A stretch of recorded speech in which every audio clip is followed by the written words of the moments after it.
Move, that's an order. The words slice through the morning air like a bayonet at reveille.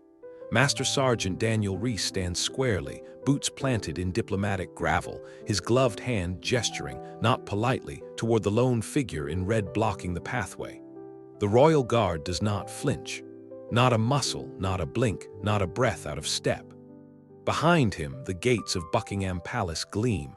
Tourists murmur. A few cell phones shift from casual snaps to active video. The VIP entourage, U.S. officials in tailored suits, exchange glances that say this moment wasn't on the itinerary. And yet here they are, a still soldier, a barking American, and a silence that stretches, wider than protocol, heavier than brass. What happens next will either become a footnote or a legend. And if you're watching this, well, maybe you shouldn't be. This isn't some tourist blooper reel. This is where centuries of ceremony crash into 5 decades of U.S. doctrine. It's powdered wig meets desert camo. And depending on how you look at it, someone's either about to be humiliated or educated. So before you get comfortable, take a moment to like the video and subscribe, but only if you truly enjoy this kind of tension-filled storytelling. Where are you watching from, and what uniform means most to your family? Now breathe slow, stand tall, and let's step into tonight's confrontation. The skies are London gray, the kind of soft overcast that turns gold buttons into dull pewter and leaves the scent of wet stone clinging to every breeze. A light rain has stopped, but the marble is still slick underfoot. And right at the center of the courtyard stands the immovable object, a white man, about 60 years old, wearing a Royal Guard uniform with a red tunic and black bear hat. He is, by all accounts, quite real. Not a wax statue, not an act for the crowd.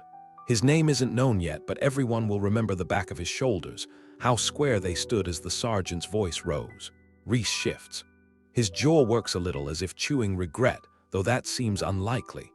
Decorated in 2 tours of Afghanistan, one in Iraq, and a brief stint training NATO recruits in Kosovo, he's not used to being ignored.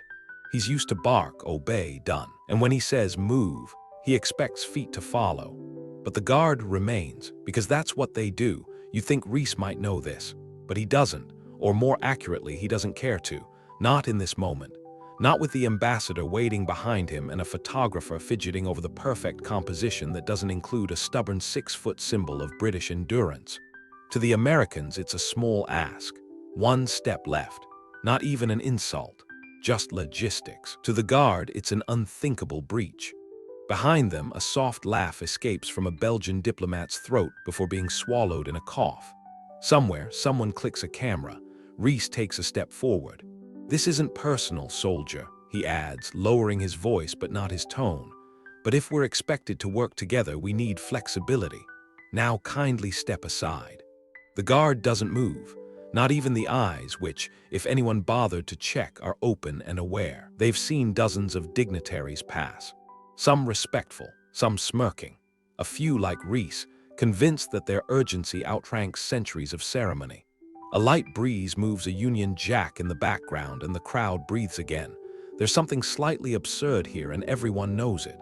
A grown man yelling at a human statue, a career soldier arguing with a coat of arms. But absurdity, as history often proves, is where egos go to bleed quietly. Is this guy deaf? Reese mutters, not quietly enough. And that's when it happens. Not a response, not a word, but a ripple. The kind of ripple you feel when the atmosphere shifts, when you realize everyone's watching. When you realize it's not just about the guard anymore, it's about you. A small child, maybe 6 years old, points and whispers to her father, "Why is that man so loud?" And suddenly, Reese is not the enforcer, he's the spectacle. He straightens, adjusting his belt as if to regain moral footing. Now here's the part they don't teach you at Quantico. The part that doesn't fit neatly into chain of command diagrams or rules of engagement, the psychology of stillness. In the British military tradition, particularly within the Queen's Guard and now King's, silence is not absence, it's armor. It is discipline distilled. The refusal to respond becomes its own kind of power. And to some Americans, that's almost insulting. A nearby palace staffer finally intervenes, an impeccably dressed attaché with an accent crisp as new linen. "Excuse me, Sergeant, may I offer clarity?" Reese turns, biting back the thing he might say. "The guard cannot move, not for VIPs, not even for royalty, once posted," the man explains smoothly. "You see, his orders were sealed when he took position this morning. To respond to you, no matter your rank, would be to break an oath." Reese blinks. For a split second, the thundercloud in his brow clears. "Oh," he says, "it's a small word, smaller than his boots, smaller than his medals, but it opens a door." The attaché continues. "And just between us, sir, if he had moved for you, well, I assure you the palace would have issued a formal apology to him." There's a pause, then a laugh, this time from Reese himself. "Guess I walked into that one." The crowd eases, someone chuckles. Even the ambassador shrugs as if to say, "We'll crop him out in post." The guard remains silent. You remember how quiet he was by the roses? Well, now that silence is earning him invisible applause. And somewhere in Reese's memory something stirs. A story, a different parade, a different uniform, but not yet. That part comes later. For now, he steps back, not in defeat, but in understanding. There's a difference. The photographer lifts his lens again, angling creatively to frame around the unmoving man in red. Meanwhile, Sergeant Reese folds his arms, watching. The guard does not move. The boots of Master Sergeant Reese grind against the gravel as he shifts his stance, back now, not in surrender, but in something that looks suspiciously like respect. He doesn't apologize, not verbally, that's not his style. But the silence between his withdrawal and the guard's continued stillness becomes its own kind of truce. An older kind, one carved not by treaties but by posture. A few moments pass. The ambassador has moved on to pleasantries with the palace liaison. A photographer finishes the job with a new angle, this time respecting the crimson sentinel at frame left. Most of the tourists assume the moment has passed. But one man lingers. Lieutenant Colonel Alastair Merton, a liaison officer for Her Majesty's forces, or rather His Majesty's, as he's still adjusting to saying, is watching from beneath the shadow of a stone arch. A veteran of Sandhurst, Merton has done joint exercises with the Americans in Kandahar, briefed NATO in Brussels, and once gave a lecture on military bearing at West Point, which left half the room impressed and the other half irritated. He steps forward now with the subtlety of a man used to corridors of quiet power. "You nearly earned yourself a nod," he says casually, just loud enough for Reese to hear. Reese smirks, keeping his arms crossed. "I was aiming for blink." Merton chuckles softly. Rare thing, like trying to get a statue to salute. The two men stand side by side now, watching the still figure in red. Neither speaks for a moment. "Tell me, Colonel," Reese says at last, "is this theater or faith?" Merton's smile tightens. "It's wool and iron, Master Sergeant. Theater wears makeup. This uniform wears weight." It's not metaphor. The traditional red tunic, thick with layers and brass, paired with the bearskin cap, originally designed to make soldiers appear taller and more imposing, adds a significant physical burden. A full-dress uniform can weigh close to 15 pounds, and that's without factoring in the mental weight, unblinking duty, no matter the heat, rain, or overzealous foreigner barking orders. Most assume they're ceremonial, Merton continues. Few realize that each guard is a fully trained soldier, combat-ready, some just back from active tours. That one, Reese gestures. Falklands, Bosnia, taught urban tactics in Basra, I believe. Reese's eyebrows lift. Does he talk?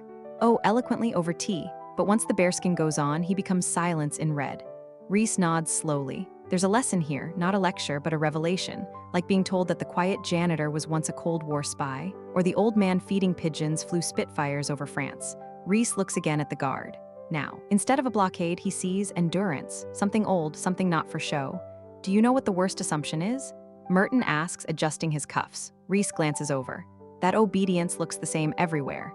Americans assume obedience means motion, orders barked, responses shouted. British discipline often looks like not moving, saying nothing, enduring precisely because you're told to. Reese exhales. That's not weakness. "No," Merton says. "It's containment, which might be more frightening." A group of schoolchildren walks by, giggling and whispering. One boy, emboldened, shouts, "Hey!" at the guard, then jumps back, expecting a reaction. "Nothing. Is that allowed?" Reese asks. "Technically, no, but we let children be children, and the guard, he lets fools be fools." There's a pause. Present company excluded, of course.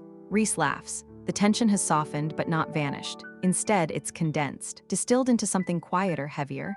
A weight not on the shoulders, but in the air. They walk slowly across the courtyard, letting the space speak. Reese studies the medals on a nearby guard stationed further down. That one's wearing the Iraq medal. Merton nods. "Pulled two lads from a flipped convoy under fire. Quietest man I've met." Reese glances sideways. You see a pattern. Merton smiles faintly. It's not what you shout that makes you brave. It's what you bear without complaint. Another beat. You know, Reese says, we have this saying, lead from the front, but I've known plenty who led from the shadows. Maybe that's harder. Merton clasps his hands behind his back. The guard doesn't move because the country does. He absorbs the noise so the rest of us can march forward. There's a humming pause, like the moment before a flag is raised or before a hymn begins. The Marines have Semper Fi, the guards have silence. And here's the irony. Most people think the stoicism of the Royal Guard is outdated. Pageantry, fluff. But there's something ancient in that stillness. Something that predates trigger fingers and satellite comms. Something that says, you may carry a bigger gun, but we carry centuries. In full view, without flinching. Reese doesn't say anything as he and Merton reach the end of the courtyard. The sergeant rests his hand lightly against the marble balustrade and stares back at the man in red, still frozen near the gates. You remember how still he was under the drizzle? Well, now the clouds have parted slightly, and the light catching the edge of his buttons makes him glow like a statue lit from within. Would he have stood like that for me? Reese asks suddenly. Merton tilts his head. He already did. It takes a second for that to land. Reese nods. He may have walked in thinking he could bark the world into order. But the guard? He ordered nothing, and yet shifted the entire tone of a military courtyard without lifting a finger. And Reese, for the first time in years, feels something stir beneath his metals. Not shame, but something older. Respect. Reese lingers at the edge of the gravel, just past the line where polished boots yield to heritage stone. The moment has shifted, but not passed. That's the thing about tension born of culture rather than conflict. It doesn't resolve, it deepens. A rustle behind him announces the approach of someone new. Younger, leaner, U.S. Navy, judging by the cut of the uniform and the glide in the stride. Master Sergeant, the young lieutenant offers crisply. The ambassador's requesting your presence. He's ready for the press line. Reese gives a curt nod but doesn't turn immediately. 2 minutes. The lieutenant hesitates, then salutes and walks off, uncertain whether to consider it defiance or old man gravity. Either way, no one dares interrupt a man mid-thought when he's standing beside history in red wool. Funny thing, Reese murmurs, mostly to himself, back home, we train silence out of people. Merton hears him. He hasn't left. He leans lightly against a stone pillar, arms crossed in the very British art of appearing relaxed while judging everything. In your doctrine, Merton says, silence suggests hesitation. Here it suggests certainty. Now that lands, Reese lets it hang. Military codes, after all, are cultural dialects. What means courage in Kansas might mean insolence in Kent. I was told once, Reese says after a moment, that the Marines teach every recruit that when orders come, you act. No pause, no pondering, because delay gets people killed. And we, Merton replies, train them that when chaos comes, don't move, because panic spreads. The first man to flinch loses. There's something both beautiful and utterly incompatible in that contrast. And yet here they stand. 2 uniforms, 2 codes, both carved from sacrifice. A trio of tourists walks past, an older German couple and a teenager. The teen, snapping photos with enthusiasm, remarks, that guy's not even real. Reese almost laughs, almost. Realer than most of us, he mutters. And just like that, a breeze catches his mind and pulls it back to a war-torn market street 10 years ago in the southern Afghan province of Helmand. It was sweltering. Dust caked into his gums. They just finished clearing a block when a corporal froze. Not ducked, not ran, just froze, and Reese had yelled not once but twice. The corporal didn't budge, and because he didn't, a tripwire went untouched. A child playing nearby didn't lose a leg.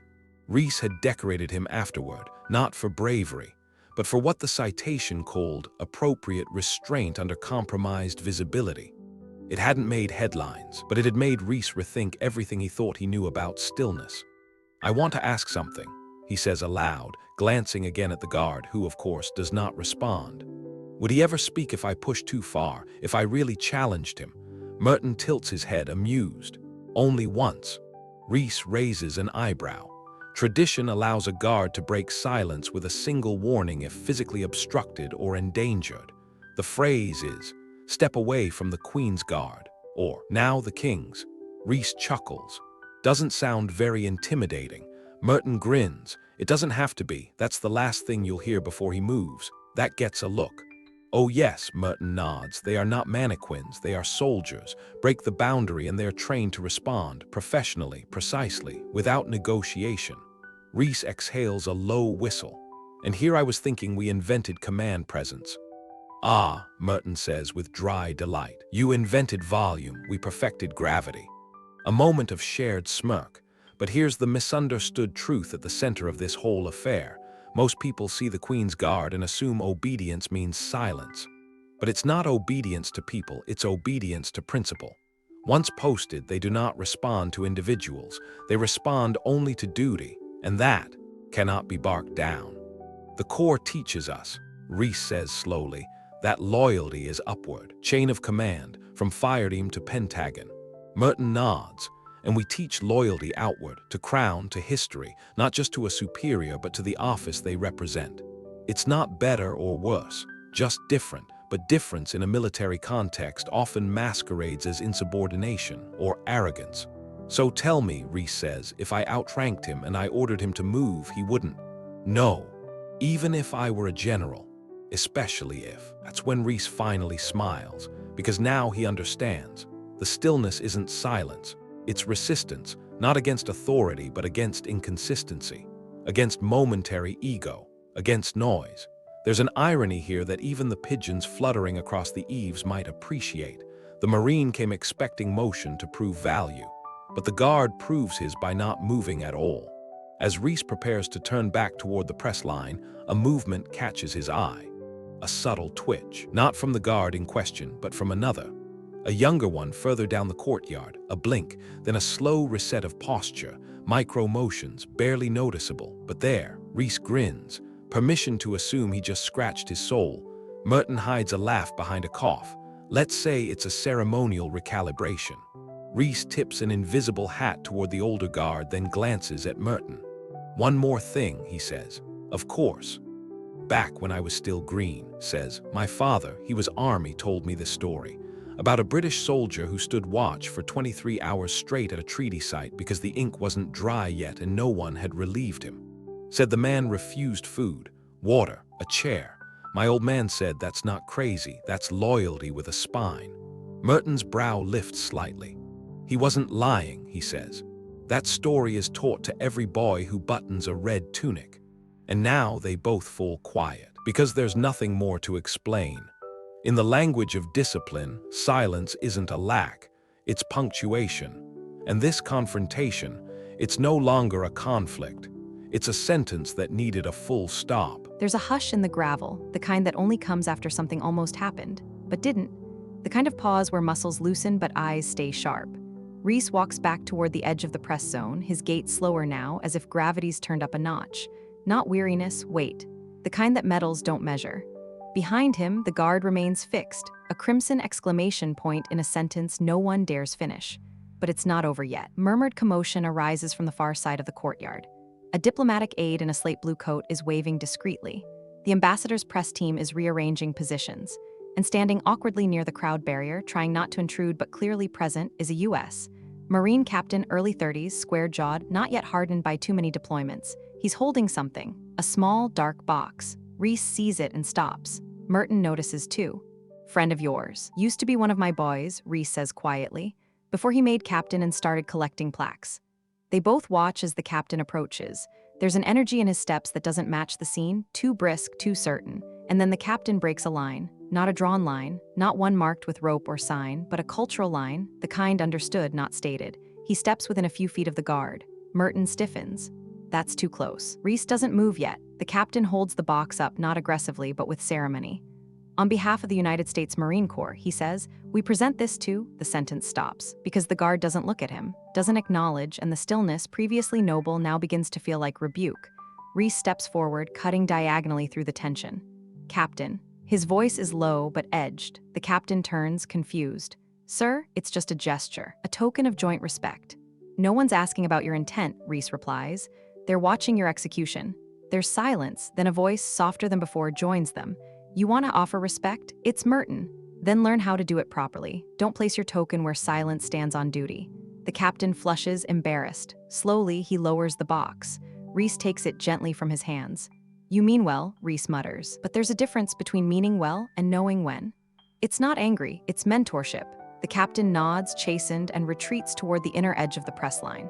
Reese holds the box for a moment. It's velvet-lined, marked with the corps insignia. Inside is a medallion minted in commemoration of a now-forgotten exercise in joint readiness. A trinket, really. Heavy in the palm, weightless in the moment. He doesn't offer it again. Instead, he tucks it under his arm and turns back to the guard. This time, he doesn't step close. He simply stands 5 feet back, removes his cover, and straightens his spine. No words, just presence. For 7 seconds, nothing moves, then something does. The older Coldstream guard, the one who stood unmoved for the entire encounter, blinks. Then, barely perceptible, his eyes shift. A glance, not a salute, not a nod, but acknowledgement. And for a man whose entire job is to never react, it's thunderous. Reese doesn't smile. He just places the box down beside the guard, not in his path, on a low stone ledge, out of the way, out of the story, just there, then he steps back. Merton, observing, says nothing. He doesn't need to. Reese rejoins him at the balustrade. Never seen one of them look someone in the eye before, Merton remarks. You think that was for me? Reese asks. Merton shakes his head. No, I think it was for what you didn't do. And that's the lesson here. It wasn't the order that made the moment. It was the restraint. Reese chuckles. You know what's funny? Merton arches an eyebrow. My dad always said the loudest man in the room is usually the one least sure of himself. Smart man. Used to say that silence is what separates command from noise. And here you are, Merton replies, learning it from a man who hasn't moved in 2 hours. There's a hum in the air now, different from before. The crowd has thinned. The photographers have turned toward the next press opportunity. Even the pigeons have settled. And the guard, still there, but somehow more than before, as if his stillness now carries witness. As if someone saw it finally. A few steps away, a small boy stands by the rope line, clutching a paper Union Jack. He tugs at his mother's coat. Mum, he whispers, that man made the soldier blink. No, darling, she says, the soldier chose to blink. Reese overhears, doesn't turn, but he smiles quietly. Because in this place, in this ceremony, in this game of posture and pride and protocol, that tiny moment was seismic. The Marine didn't win, the guard didn't yield, but both left standing taller. Reese remains in place, his feet steady on the stone, though now the crowd has thinned and the show, if it was one, is over. There's no formal dismissal, no curtain. Just the long, slow breath of a courtyard returning to its natural rhythm. He watches the guard one final time. That red tunic faded slightly at the shoulder seams. The brass buttons not polished to blinding shine, but dignified with use. The gloved hands resting on the rifle, unmoving, not threatening, not decorative. Just there, functional, silent, and now understood. The ambassador has left. The Marines have regrouped. The captain, still sheepish, is reviewing notes with the press secretary, but Reese lingers, not because he has to, because something in him wants to. Merton joins him again, sipping from a flask he produces discreetly from his inner coat pocket. Not alcohol, something vaguely tea-colored and strictly British. No citation will come from this, he says after a sip. Wasn't expecting one, Reese replies, but a lesson might. Reese nods. Already got it.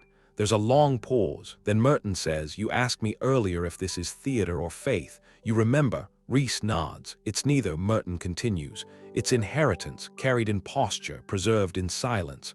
That's what I missed, Reese says. I thought discipline was volume, but for him it was stillness. You didn't miss it, you provoked it. That earns a sidelong glance.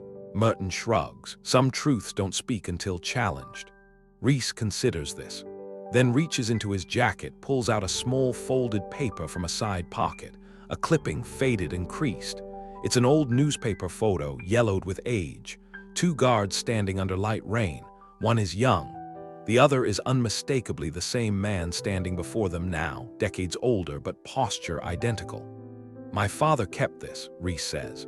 Always said that's what bearing looks like. I never got it until now. He hands the clipping to Merton, who studies it with quiet reverence. Wouldn't be surprised, Merton murmurs, if he's the same guard. No ID, Reese asks. Name not important, Merton replies. Only the stillness. They say every military has ghosts, echoes of past wars, past codes, past heroes. But here in this courtyard, the ghost is flesh and blood, standing, watching, not demanding recognition, only offering presence. A small knock of heels behind them draws attention. It's the younger captain again, posture now noticeably straighter. I wanted to apologize, sir, he says to Reese carefully.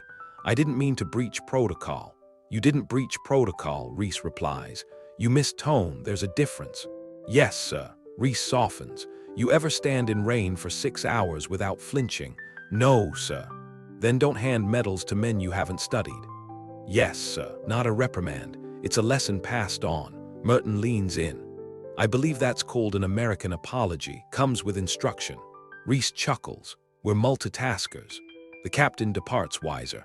Now only the final moments remain. Reese places the folded photo back in his pocket and turns once more toward the guard. And then, as if rehearsed by fate, the hour mark hits. In perfect synchrony, 2 more guards march into the courtyard. Boots sharp, cadence crisp. Their formation is flawless. It's not flashy, it's practiced. And yet something ceremonial hangs in the air, not pompous but reverent.